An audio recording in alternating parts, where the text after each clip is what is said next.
Je m'appelle Nathalie Caillé, je suis représentante de la région Nord-Pas-de-Calais et je suis vachement fière de vous présenter un projet de FIR et un projet de ch'ti. Cela dit, comme en fait on est assez ouverte, donc j'ai travaillé avec Anne Lefebvre qui est également, qui était membre du Conseil citoyen mais qui a démissionné au moment du rapport HALT, puisqu'elle faisait partie de ceux qui avaient été choisis par le jury. Et on a décidé de s'ouvrir et de ne pas rester qu'entre filles et qu'entre ch'tis. Et on a proposé à un autre groupe qui avait travaillé sur un des 8 projets qui ont été présentés au CC et qui nous semblait, une fois qu'on l'a lu, très similaire. On avait vraiment beaucoup de points de ressemblance. Et on leur a proposé de travailler ensemble pour avancer. Donc dans ce groupe, on a mis des filles de partout et des garçons. Donc on contribuait à ce projet. Je vais continuer sur les filles, tant qu'à faire. Anne Joubert, que vous connaissez sans doute, et qui a été aussi, qui était membre du CC, qui a démissionné au moment du rapport HALT. Anne-Sophie Olmos, qui est élue, et oui, on en a, élue Nouvelle Donne à la municipalité de Grenoble. Et puis après, on a dit, bon, allez, on veut bien prendre des garçons, donc on a commencé par les garçons ch'tis. Donc il y a Boulou Dagar qui a également travaillé avec nous. Paul Agius, qui est de la région Gironde. Jean-Baptiste Coutelis également, que sans doute beaucoup d'entre vous connaissent puisqu'il a beaucoup œuvré pour au moment des élections.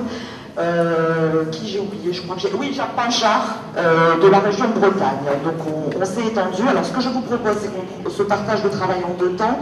Anne va vous présenter toute la partie stratégie, projet politique, et je vous présenterai derrière plus la partie concernant les instances. Merci. Autrement dit, le projet qu'on a baptisé évolutionnaire et post-libéral, qui sont 2 néologismes, mais qui nous paraissaient importants. Donc le contexte, rapidement, Nouvelle Donne doit se ressaisir globalement, s'installer, se construire, se solidifier. Des échéances très importantes dans 16 mois, et puis d'autres après, et donc il faut vraiment se mobiliser.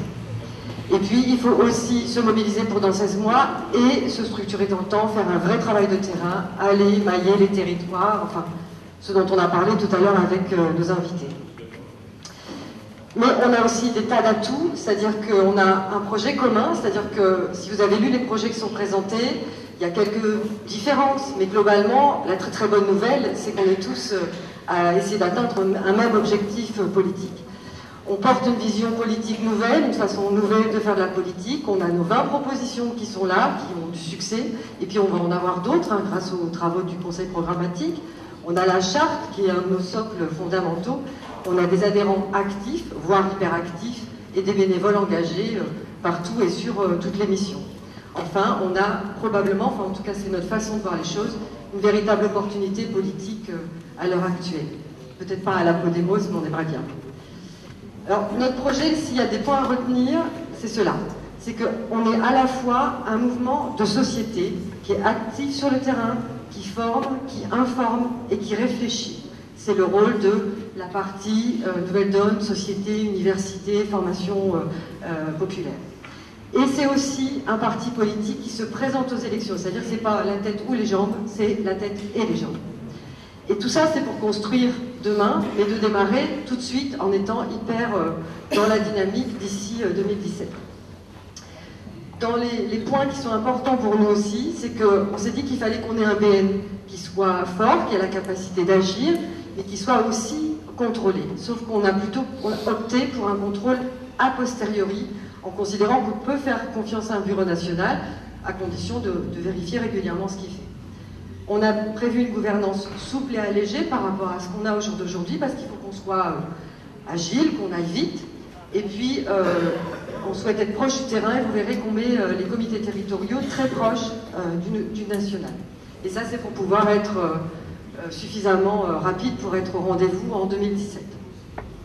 Alors, le projet politique, il vient de là, c'est que rien aujourd'hui dans les messages, les décisions, voire même, c'est à l'inverse de nos élus, ne nous permet de penser qu'ils ont pris conscience de la situation. Et au contraire, tout nous démontre au jour le jour qu'on va dans le sens inverse de l'intérêt de la planète, de l'intérêt de l'être humain et de l'intérêt général en particulier. Donc l'idée, c'est que Nouvelle Donne est là pour changer ça, et pour changer ça tout de suite, c'est pas demain, quoi. On démarre tout de suite, même si on crée un mouvement sur le fond. On pense qu'il faut qu'on se place au-delà des clivages, qu'on se place au-delà des clivages gauche-droite, c'est-à-dire qu'on n'est pas à gauche ou à droite, même si les valeurs dites de gauche, de solidarité, de progressisme, et tout ça sont peut-être plus les valeurs de Nouvelle Donne que les valeurs de droite, la discipline, l'autorité, évidemment. Mais avant tout, on est, comme le disait tout à l'heure Héloïse, entre le bas et le haut. On pense aussi que ces clivages, ils sont dépassés, mais en plus, ils sont là pour nous diviser en réalité. Aujourd'hui, entre un petit patron, un salarié, un auto-entrepreneur, un Uber-entrepreneur et un chômeur, finalement, il n'y a pas tant d'écart. Et que c'est important de dépasser ça et de créer un collectif avec tout ça. De la même façon, entre un rural, un urbain, un télétravailleur, on a tendance à nous opposer, dire qu'on n'a pas les mêmes intérêts. En réalité, nous, on pense que non. En fait, on a les mêmes intérêts, simplement, on cherche à nous diviser. Encore une fois, entre un élu, un électeur et un citoyen engagé, parfois il y a des citoyens engagés qui sont aussi des élus dans des petites communes, on a des électeurs qui passent de l'autre côté de la barrière.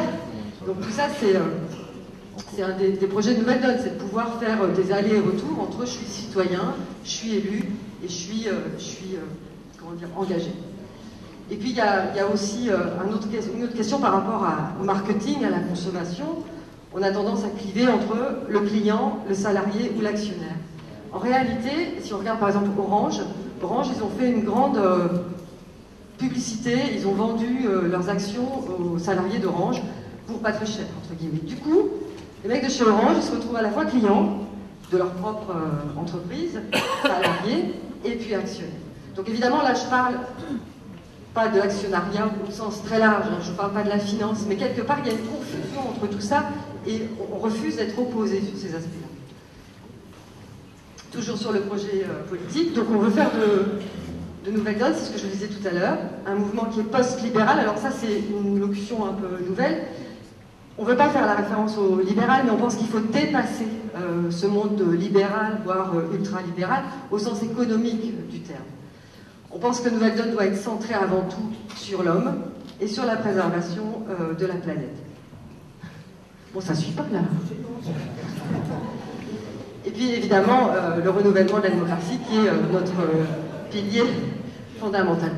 Tu pourrais faire un effort. Alors, pour atteindre ce paradis, on pense qu'il faut poursuivre 6 objectifs majeurs. Il ne faut pas se disperser dans plein de trucs. Et il y a vraiment 6 objectifs fondamentaux.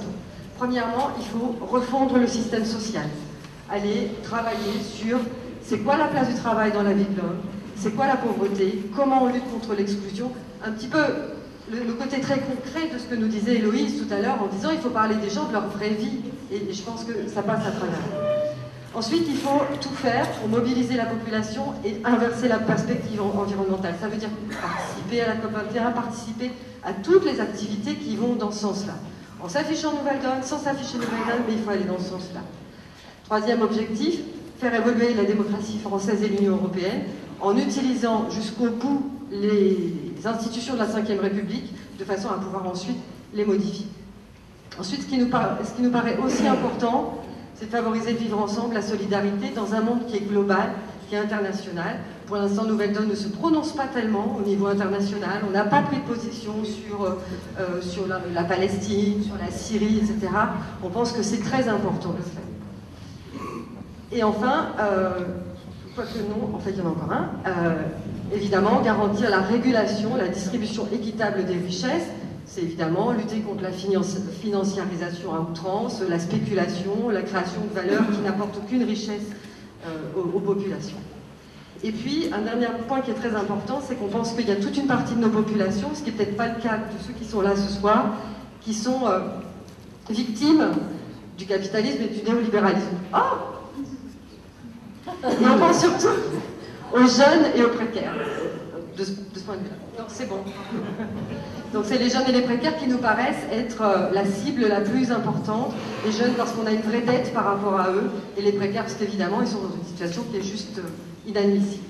Comment? En mobilisant, en développant, en allant sur les terrains, en allant aider concrètement tous les collectifs qui vont dans notre sens. Ça ne sert à rien de refaire un Alternativa version ND, etc. Il faut aller faire avec eux, il faut aller aider tous ces gens-là.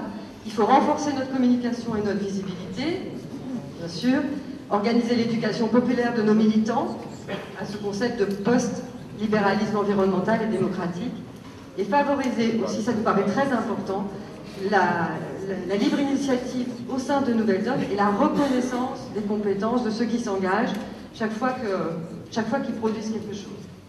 Et évidemment, participer aux échéances électorales, ça nous paraît être une évidence puisqu'il s'agit d'un parti politique.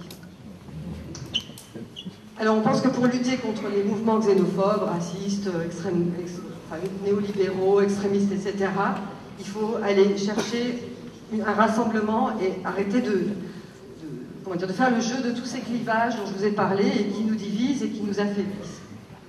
Et ça, c'est pas n'importe comment. C'est-à-dire qu'on ne peut pas non plus se permettre... donc on pense qu'il faut aller aux élections chaque fois qu'on peut, sous l'étiquette Nouvelle Donne, à partir du moment où c'est réaliste et c'est faisable. Qu'il faut participer, s'il y en a, et en fonction du cadre qui sera proposé, à des primaires en 2017, et puis surtout être présent aux législatives, partout sur les territoires, en particulier parce que c'est de la visibilité et aussi du financement à terme pour Nouvelle Donne.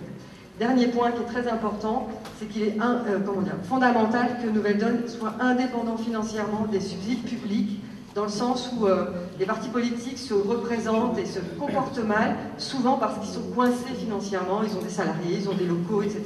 Et ça les amène à déraper. Je passe la parole à ma collègue. Bon, il paraît que j'ai 5 minutes, alors j'ai un débit d'enfer, donc ça va aller. Là, je vais vous parler plus de l'organisation à laquelle nous avons réfléchi. Et pour réfléchir à cette organisation, en fait, on est parti du constat de tout ce qui nous semblait un peu compliqué dans le fonctionnement de Nouvelle Donne, un peu paralysant dans la façon d'agir. Et à partir de là, ce qu'on a proposé, c'est 3 points. Une organisation qui soit simplifiée et tournée vers l'efficacité, ouverte, et qui reconnaisse le droit d'initiative. Alors concrètement, comment ça se passe? Si on parle dans un premier temps de l'organisation simplifiée, vous allez voir qu'elle est très simple, parce qu'on a allégé, c'est le régime d'après les fêtes. Vous trouverez les adhérents qui restent au cœur du projet, avec, en termes d'instance, un bureau national, un comité d'éthique et de suivi, et un conseil scientifique. Vu comme ça, c'est peut-être pas très clair, mais on va vous détailler un petit peu ce qu'on imagine.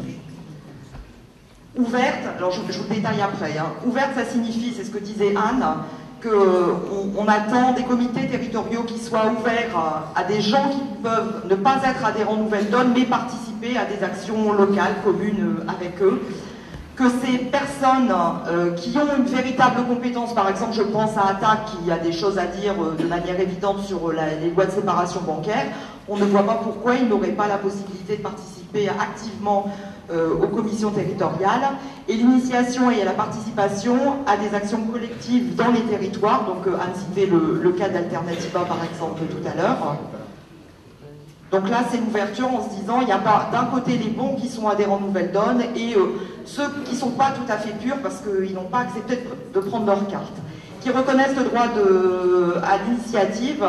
Ça signifie qu'on souhaite que les adhérents Nouvelle Donne aient la possibilité très concrètement de mener dans les territoires des actions, alors soit seuls en autonomie à l'initiative d'un comité territorial, mais également avec d'autres personnes, donc dans l'initiation à la participation des actions militantes et également dans les propositions programmatiques. On a vu tout à l'heure qu'il y avait manifestement des trous dans la raquette concernant les CTN. Si vous avez une expertise sur un sujet, welcome. On a enlevé un truc sur le budget. Ah oui, on a parlé également, on en parlera tout à l'heure, du budget relatif aux comités territoriaux. Alors le comité territorial, là on n'a pas réinventé au diète parce qu'on se dit que si a priori il y a un truc qui a l'air de bien marcher depuis le début chez Nouvelle Donne, c'est le comité territorial. Donc on lui laisse, comme c'est le cas actuellement, il n'y a pas de changement, il se constitue sur le territoire qui lui semble le plus approprié, il réunit au moins 10 adhérents. Il se débrouille dans son choix d'organisation interne, ce n'est pas une instance d'aller décider la manière dont on va désigner les référents, il fonctionne comme il fonctionne actuellement. On garde l'animation par 2 co-référents, il me reste 3 minutes, je vais devoir speeder. Et on propose également qu'il soit ouvert aux acteurs locaux qui ne sont pas forcément nouvelles donnes, mais qui peuvent apporter, soit dans leur formation, soit dans la proposition d'action, quelque chose aux adhérents. On est parti sur une suppression des comités régionaux tels qu'ils existent aujourd'hui. Cela dit, on a quand même laissé un échelon de coordination qu'on a appelé la coordination territoriale. Cette coordination territoriale, elle regroupe plusieurs CT. Vous avez bien conscience qu'on a des effectifs plus que light au sein du pôle opérationnel, puisque actuellement il n'y a plus qu'un seul salarié, et qu'on s'est dit également, on est parti d'expériences de comités régionaux qui fonctionnaient correctement. Ça permet de mutualiser des bonnes pratiques, des échanges, de se donner des infos, de se dire tiens, mon CT fait ça, le tien il a un projet également, si on mutualisait nos ressources, ce serait pas mal. Et puis, on a proposé que... Alors, on a décidé que ça... Enfin, on a décidé dans notre projet, mais nous, on propose, en tout cas, on vous propose, c'est de se dire que ça n'est pas nécessairement à l'échelle d'une région, mais que ça peut être à une échelle qui semble appropriée aux comités locaux dans un territoire. Typiquement, vous habitez près du Mont-Saint-Michel, il n'est peut-être pas super logique que vous vous retrouvez dans la région Normandie, vous vous sentez peut-être plus breton. J'aurais peut-être pas dû m'avancer sur ce terrain, j'ai une petite connerie, pardon. Donc là, vous avez bien compris, ça n'est pas une instance, il n'est pas décisionnaire de quoi que ce soit, c'est simplement un échelon de coordination. En ce qui concerne le Bureau national, nous sommes partis sur l'idée d'une élection par les adhérents dans le cadre d'un scrutin de liste. Maintenant, on aimerait bien que ça ne soit pas un concours de beauté ou un casting, et que cette élection se fasse autour d'éléments qui vous soient clairement communiqués. Donc, tu es allé un petit peu trop vite pour moi, Anne. Oui, mais il faut que j'aille vite, d'accord. Donc, dans ce qu'on demandera, si le projet est choisi aux membres enfin, ceux qui se constituent en liste, c'est de définir projet politique, stratégie électorale, stratégie de communication, budget prévisionnel, les gens qui veulent mettre dans leur équipe, qu'est-ce qu'ils ont comme compétences et qu'est-ce qu'ils vont faire. Ce bureau national, on a laissé son nombre à la discrétion des listes qui veulent être candidates, c'est-à-dire que ça peut être un groupe de 10 à 15 personnes auquel on adjoindra 5 suppléants en cas de départ. Et il se fait donc élire sur une feuille de route qu'il a définie, et à partir du moment où les adhérents ont dit c'est bon, cette feuille de route, on l'accepte, il a toute possibilité pour la mettre en œuvre. Il s'occupe d'organiser les moyens financiers et humains, et puis son job c'est également de faire connaître, autant que faire se peut, les idées de nouvelles donnes, en assurant la communication interne et externe. On lui demande également, puisqu'on ne vit pas tout seul, de nouer les liens nationaux avec toutes les organisations qui peuvent être proches de nous, et surtout, même si on lui laisse les mains libres, pardon. Même si on lui laisse les mains libres au BN, à partir du moment où il a été élu et qu'il met en œuvre sa feuille de route, je ne crois pas qu'il puisse avoir de pouvoir sans contre-pouvoir. Donc le contre-pouvoir qui sera assuré sera fait par le comité d'éthique et de suivi. Alors ce comité d'éthique et de suivi, tout à l'heure le comité d'éthique est venu présenter son travail. On s'est dit qu'on n'avait pas les moyens financièrement, il faut être très très réaliste, on est super pauvres en fait. On s'est dit que ce comité d'éthique et de suivi, on proposait que ce soit 5 personnes qui sont actuellement au comité d'éthique et qui rejoignent ce groupe-là, et également 5 représentants des adhérents. On parlera de tous les détails, vous pourrez poser les questions aux tables rondes, je n'ai pas le temps manifestement de rentrer dans les détails. Et son rôle, c'est que le BN chaque trimestre lui rende compte de ce qu'il a fait, et à partir de là, le comité en question diffuse le rapport d'activité du BN avec ses commentaires pour que auprès des adhérents. S'il advenait que le comité d'éthique et de suivi constate un manquement grave, dans ces cas-là, il peut organiser un référendum révocatoire pour tout ou partie des membres du BN. C'est-à-dire que si le BN dérive complètement de la feuille de route qui s'est fixée, il y a une possibilité de révocation. De la même manière que si un membre du BN faillit gravement à sa tâche, les adhérents ont l'information et peuvent décider de le révoquer. Donc il n'y a plus de conseil de surveillance ?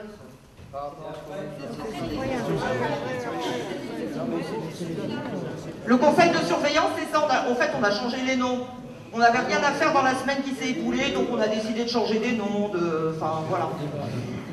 Donc en ce qui concerne le conseil scientifique et les CTN, alors sous le nom de conseil scientifique, c'est ce que vous connaissez actuellement sous le nom du conseil programmatique. Si ce n'est qu'on ne lui a pas donné tout à fait la même forme. Alors les CTN, il y en a 2 sortes. Il y a celles qui existent et il y a celles qui vont exister. En ce qui concerne celles qui n'existent pas encore, tout adhérent qui a la possibilité et l'envie de créer une commission thématique peut en faire part au BN, qui en fonction si l'objet paraît cohérent avec la politique globale que prône Nouvelle Donne, c'est accepté.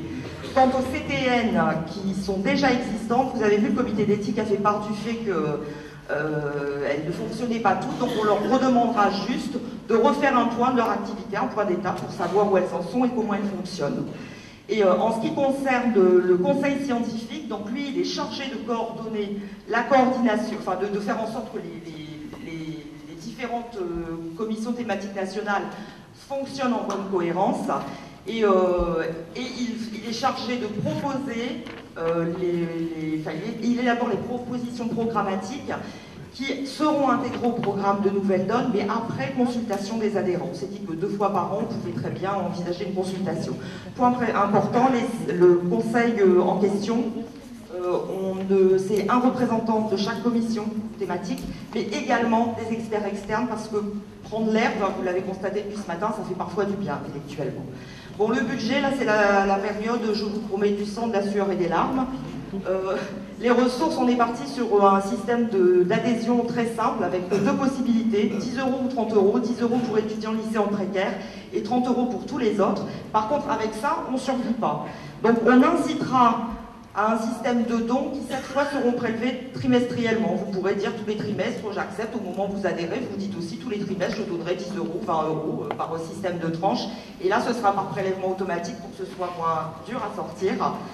Et sur le prévisionnel, je ne peux pas vous donner de détails parce que le temps m'est compté. On est sur 200, je suis partie sur un prévisionnel de 4000 adhérents, donc un niveau d'adhésion similaire à celui d'aujourd'hui pour 2016. J'espère qu'on multipliera par 3 en 2017. Ça fait 285 000 €. Là où je vous disais, je vous prévois du sang, de la sueur et des larmes, c'est quand on regarde des dépenses incompressibles. Le loyer, la masse salariale, les dettes qu'on avait à payer, et aussi une dette imprimeur des européennes qu'il va falloir sortir là au mois de mars, qui est de 70 000 €. On sait que sur les 285, il y en a 165, on n'a encore rien fait, c'est déjà sorti. Donc il ne reste pas grand-chose, il reste 120 000 € pour tout ce qui est modulable, les frais d'affranchissement, le matériel coûtant, voilà. Ce qui veut dire que pour 2016, très honnêtement, si on n'a que ça en rentrée, le financement des actions des CT ne me paraît pas possible. À moins que les CT eux-mêmes fassent des dons pour pouvoir alimenter des actions, mais pour 2016, je ne crois pas que ce soit jouable. Par contre, l'objectif, c'est que dès 2017, on ait cette possibilité d'allouer des ressources à chaque CT pour... Ça passe pas? Si, pour 25 €, 25%, pardon. 25% du budget global de Nouvelle Donne serait de toute façon alloué aux comités territoriaux. Et ce qu'on propose, c'est que justement dans le cadre des coordinations territoriales, le budget, il y a un droit de tirage qui soit communiqué aux coordinations territoriales. Et après, il reste aux CT à s'arranger entre elles pour voir comment elles utilisent ce budget. Et on demandera, parce qu'un suivi comptable est plus que nécessaire, que cette coordination territoriale remonte bien à la comptabilité de Nouvelle Donne, au trésorier de Nouvelle Donne, tous les justificatifs pour pouvoir faire le suivi. Là, c'est notre organigramme en compliqué, donc quand les autres s'installent, vous pouvez regarder ça. Merci de votre attention.